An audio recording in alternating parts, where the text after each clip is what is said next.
বদরের ময়দানে এই পাশে কোরাইশ, এই পাশে মুসলমানেরা। বিশ্বনবী জ্বালাময়ী ভাষণ দিলেন, তোমরা দেখতে পাচ্ছ এটা বদরের ময়দান না, এটা আল্লাহর জান্নাত, ওই জান্নাতের দিকে ছোট।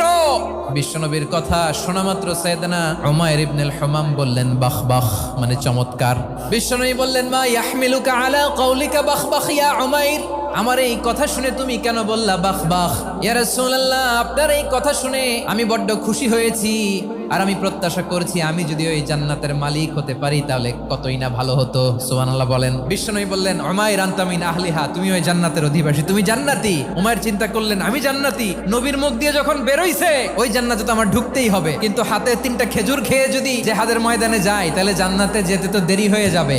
এই চিন্তা আসা মাত্রই খেজুর 3টাকে তিনি ছুঁড়ে মারলেন, তলোয়ার বের করে আল্লাহু আকবার বলে বদরের ময়দানে ঝাঁপিয়ে পড়লেন। আল্লাহর শত্রুদেরকে কচুকাটা করে এক পর্যায়ে শাহাদাতের সুধা পেয়ে নিজেও জান্নাতি হয়ে গেলেন। পড়েন সুবহানাল্লাহ।